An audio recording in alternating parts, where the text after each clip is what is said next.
अमेरिकी जहाज ईरान की समुद्री सीमा से दूर रहें। राष्ट्रपति ट्रंप के इस फरमान के बाद एक बार फिर मिडिल ईस्ट में हलचल बढ़ गई है। वॉशिंगटन और तेहरान के बीच परमाणु कार्यक्रम को लेकर चल रही खींचतान अब समुद्र में खतरनाक मोड़ ले चुकी है और ये चेतावनी खासकर स्टेट ऑफ हॉर्मुज को लेकर है, जो इस वक्त बारूद के ढेर पर बैठा है। दरअसल खाड़ी देशों का सबसे ज्यादा तेल निर्यात इसी जगह से होता है और यहां अमेरिका ने अपने जहाजों को लेकर चेतावनी जारी कर दी है और सभी को हाई अलर्ट पर रहने को कहा है। अमेरिका ने हॉर्मुज जल डमरू मध्य से होकर यात्रा करने वाले अमेरिकी जहाजों के लिए जो गाइडलाइंस जारी की हैं और उनसे ईरानी क्षेत्र जल से दूर रहने को कहा है।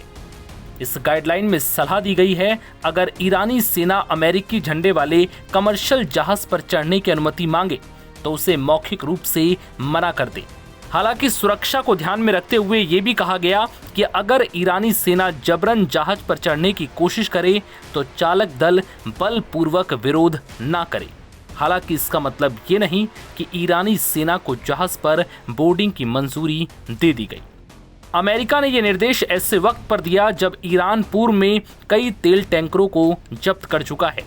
ऐसे में हॉर्मुज के इस समुद्री इलाके में छोटी सी भी चूक युद्ध की चिंगारी को भड़का सकती है। हालांकि इससे पहले ओमान की राजधानी मस्कट में परमाणु कार्यक्रम को लेकर अमेरिका और ईरान के बीच हुई बातचीत के बाद आगे की बैठकें दोनों देशों में सहमति और शांति के नए विकल्प पैदा कर सकती हैं, जिससे अमेरिका और ईरान में जंग जैसे हालात सामान्य हो सकते हैं, क्योंकि ईरान अमेरिका के साथ परमाणु कार्यक्रम पर बातचीत के लिए हर तरफ से राजी है। ईरान के शीर्ष राजनयिक ने परमाणु वार्ता की सकारात्मक शुरुआत की बात कही है। हालांकि ईरान को लेकर अमेरिका का रुख अब सख्त नजर आ रहा है।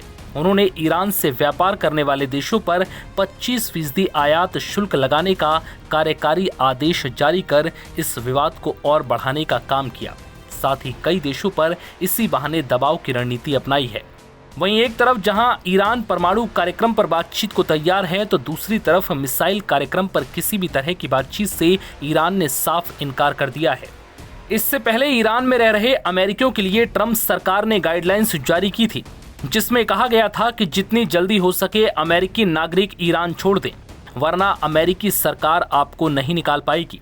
अमेरिका ने एडवाइजरी जारी करते हुए साफ लिखा कि दुनिया भर की एयरलाइंस ईरान आने जाने वाली उड़ानों को बहुत सीमित कर रही हैं या रद्द कर रही हैं। ऐसे में अमेरिकी नागरिकों को अगर सुरक्षित लगे तो जमीन के रास्ते ईरान से आर्मेनिया या तुर्की जाने पर विचार करें। हालांकि इन सब के बीच अब देखना होगा कि क्या इस बैठक और बातचीत से ईरान और अमेरिका में कोई बात बनेगी या फिर ट्रंप आखिर में ईरान पर हमला करेंगे। नव भारत टाइम्स की रिपोर्ट।